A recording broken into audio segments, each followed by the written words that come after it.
আসসালামু আলাইকুম, স্বাগত জানাচ্ছি আরটিভির মধ্যাহ্নের সংবাদে। আপনাদের সাথে আছি আমি পারভিন। জাহাঙ্গীরনগর বিশ্ববিদ্যালয়ে 21টি হলের মধ্যে 15টি হলের ভোট গণনা শেষ হয়েছে। আরও 6টি হলে ভোট গণনা এখনও চলছে। তবে পূর্ণাঙ্গ ফলাফল পেতে রাত 10টা বেজে যেতে পারে বলে জানিয়েছেন জাহাঙ্গীরনগর বিশ্ববিদ্যালয়ের প্রক্টর ও শিক্ষার্থী সংসদ নির্বাচন কমিশনের সদস্য সচিব ডক্টর রশিদুল আলম। এর আগে বিশ্ববিদ্যালয়ের ভিসি জানিয়েছেন দুপুর নাগাদ ফলাফল প্রকাশ হতে পারে।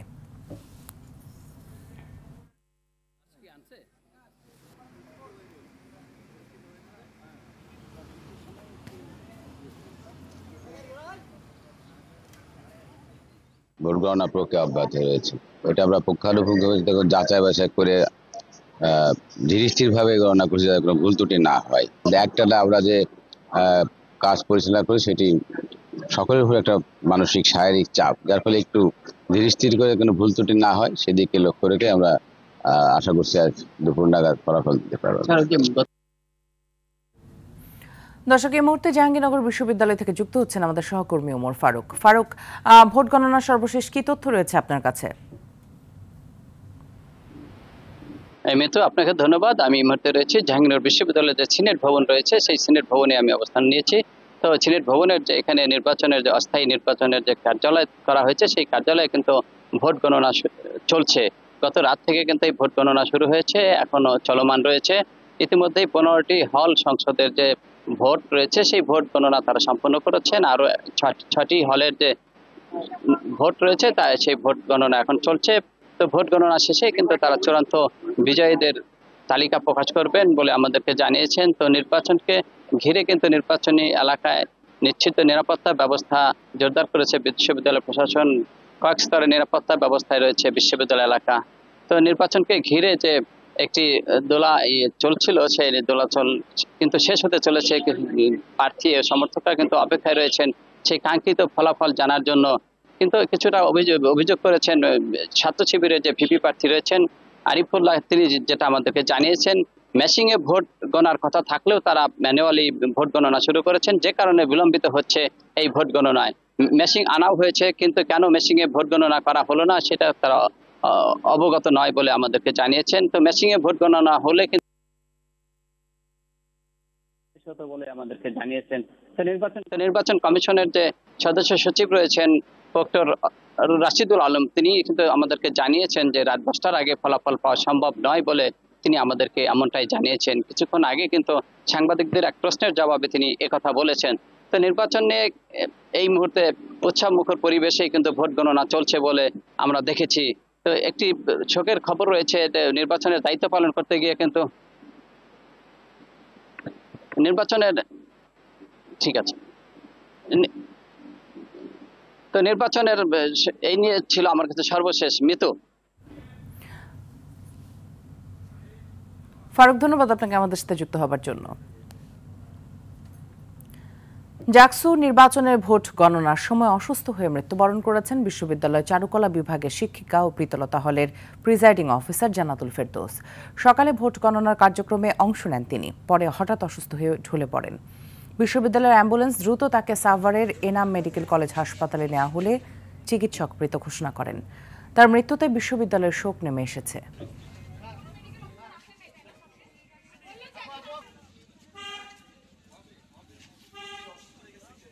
আজকে অল অন আ সাডেন একটা নোটিশ আসছে যে যাওয়ার জন্য। আপু হয়তো তখন তাড়াহুড়া করে চলে গেছেন। তো এত টাইট শিডিউল, কালকে গরম ছিল, কোনো দায়িত্বে তিনি অবহেলা করেন নাই এবং তিনি যে অসুস্থ ছিলেন সেটাও তিনি কখনো বলেন নাই। তাড়াহুড়ো করে যাওয়ার ফলে উনি সেখানে গিয়ে দরজায় ঢোকার ক্ষেত্রে দরজায় ধাক্কা পেয়েছে এবং দরজায় ব্যথাও পেয়েছেন এবং তারপর ওখানে পড়ে যান। এরপর তাকে হাসপাতালে নেওয়া হয়। রাজশাহী বিশ্ববিদ্যালয়ের কেন্দ্রীয় সংসদ ও সিনেট ছাত্র প্রতিনিধি নির্বাচনে বাতিল হওয়া 7 প্রার্থীর মধ্যে আপিলে বৈধতা পেয়েছে 5 জন। চূড়ান্তভাবে বাতিল হয়েছে 2 জনের প্রার্থিতা। এদিকে কাল মনোনয়নপত্র প্রত্যাহারের শেষ দিন। ওই দিন প্রার্থীরা সকাল 9টা থেকে বিকেল 5টার মধ্যে মনোনয়নপত্র প্রত্যাহার করতে পারবে। 14 সেপ্টেম্বর প্রার্থীদের চূড়ান্ত তালিকা প্রকাশ করা হবে। তফসিল অনুযায়ী 25 সেপ্টেম্বর সকাল 9টা থেকে বিকেল 4টা পর্যন্ত বিশ্ববিদ্যালয়ের সব একাডেমিক ভবনে ভোট গ্রহণ অনুষ্ঠিত হবে।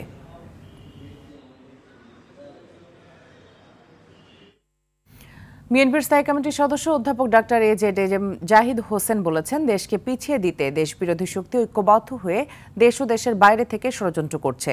পলায়ন করা স্বৈরাচার গণতন্ত্রকে বাধাগ্রস্ত করতে ষড়যন্ত্র করছে বলে অভিযোগ তার। সকালে ডিপ্লোমা ইঞ্জিনিয়ার্স অ্যাসোসিয়েশন ডিইএবি এর নবনির্বাচিত আহ্বায়ক কমিটিকে সঙ্গে নিয়ে শহীদ জিয়ার সমাধিতে শ্রদ্ধা জানানোর পর এসব কথা বলেন তিনি।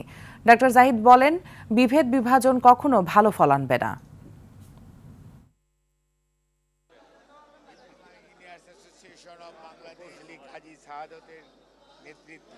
অনেক ষড়যন্ত্র হচ্ছে বাংলাদেশকে পিছিয়ে দেওয়ার জন্য, বাংলাদেশের গণতান্ত্রিক শাসন ব্যবস্থাকে প্রলম্বিত করার জন্য বিভিন্ন ষড়যন্ত্র দেশ এবং বিদেশ থেকে হয়েছে। রাষ্ট্রবিরোধী শক্তি আজকে তারা তলে তলে ঐক্যবদ্ধ হচ্ছে, দেশ গণতন্ত্রের পথে পরিচালিত হতে না পারে।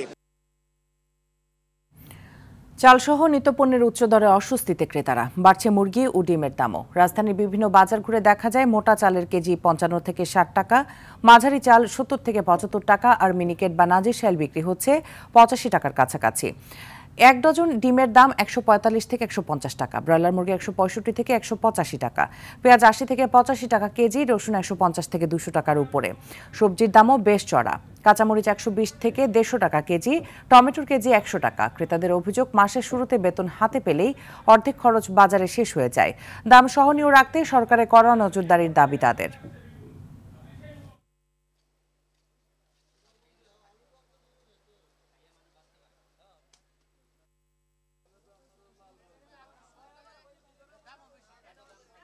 দিন দিন জিনিসপত্রের দাম বাড়তেছে, খালি অজুহাত বৃষ্টি আসলে কতটা দাম বাড়াইছে দাম। আমরা যারা খেটে খাওয়া মানুষ, আমাদের তো খুব কষ্ট হইতেছে। 1500 2000 এর বেশি তো আর বাড়তেছে না, কিন্তু জিনিসপত্রের দাম তো অনেক বেশি। চালের দাম বাড়াতে আমাদেরও বেচা বিক্রি কমে গেছে, আর কাস্টমারের সাথে আমাদের অনেক জবাব দিতে হয়। মৌসুমী বায়ু সক্রিয় থাকায় আগামী 24 ঘন্টা বৃষ্টিপাত হয়ে পরবর্তীতে কিছুটা কমে আসবে। তবে 14 সেপ্টেম্বরের পর এই বৃষ্টিপাত আবারও বৃদ্ধি পেতে পারে বলে জানিয়েছে আবহাওয়া অধিদপ্তর। সকালে আবহাওয়াবিদ তরিফুল নেওয়াজ কবির জানান, রংপুর, ময়মনসিংহ, সিলেট ও চট্টগ্রাম বিভাগ এবং ঢাকা বিভাগের কিছু জায়গায় বৃষ্টি অব্যাহত থাকবে। তবে দিনের তাপমাত্রায় তেমন কোনো পরিবর্তন আসবে না। আবহাওয়া অধিদপ্তর জানায়, দিনের প্রথমার্ধে দক্ষিণ ও দক্ষিণ পূর্ব দিক থেকে ঘন্টায় 8 থেকে 12 কিলোমিটার বেগে বাতাস প্রবাহিত হতে পারে।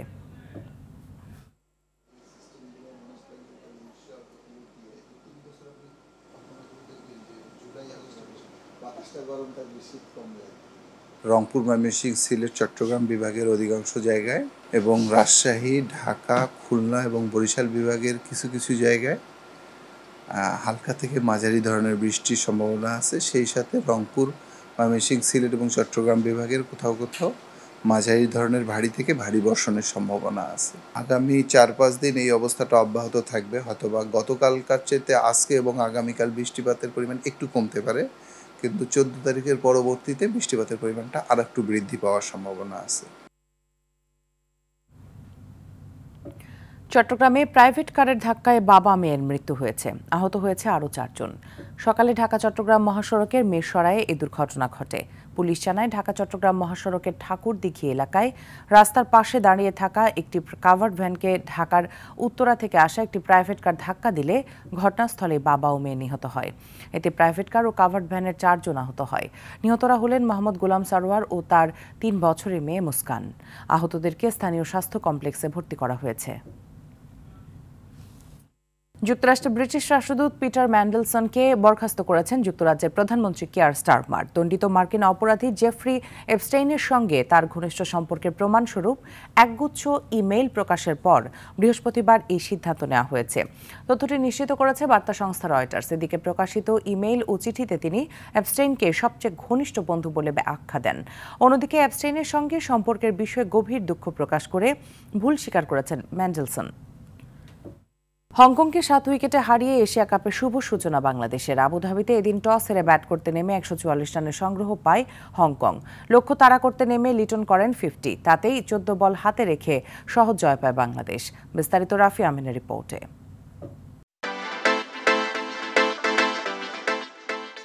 জায়েদ স্টেডিয়ামে টস জিতেই হংকংকে আগে ব্যাটিংয়ে পাঠান অধিনায়ক লিটন। শুরুটাও হয়েছে বেশ দারুণ। আনচিরাত ও বাবার হায়াতকে 30 রান তুলতেই সাজ ঘরে ফেরান তানজিম সাকিব ও তাসকিন। সেই ধাক্কা সামলে নিজাকাত খানকে নিয়ে 41 রানের জুটি করেন জিসান আলী। তবে সাকিবের তোপে জিসান থামেন 30 রানে। এরপর অধিনায়ক ইয়াসির মুর্তজাকে নিয়ে 46 রানে জুটি করেন নিজাকাত। 28 রানে মুর্তজা রান আউটে কাটা পড়লে ভাঙে এই জুটি। এরপর 42 রান করা নিজাকাতকে ক্যাচের ফাঁদে ফেলেন রিশাদ। সবশেষ 7 উইকেটে 143 রানের পুঁজি পায় দলটি। তাসকিন, সাকিব ও রিশাদ শিকার করেন 2টি করে উইকেট। লক্ষ্যতারায় শুরুটা দারুণ হলেও দি ওপেনার তানজিদ তামিম ও পারভেজ ইমন বড় জুটি করতে ব্যর্থ হন। তাতে 47 রানেই 2 উইকেট হারায় টাইগাররা। এরপর আর পেছনে ফিরে তাকাতে হয়নি বাংলাদেশকে। দলের হাল ধরেন অধিনায়ক লিটন। তাওহিদ হৃদয়কে নিয়ে ছুটতে থাকেন জয়ের দিকে। এ সময় 50 করেন তিনি। তবে জয় থেকে মাত্র 2 রান দূরে থাকার সময় আতিক ইকবালের শিকার হন লিটন। ফেরেন 59 রানের ইনিংস খেলে। বাকি কাজটা সেরেছেন 35 রানে অপরাজিত থাকা হৃদয়। দলের জয় নিশ্চিত করেই মাঠ ছাড়েন তিনি। রাফি আমিন, RTV। মধ্যাহ্নের সংবাদ এই পর্যন্তই। দুপুরের সংবাদ 2:45। দেখার আমন্ত্রণ রইল। ধন্যবাদ সবাইকে।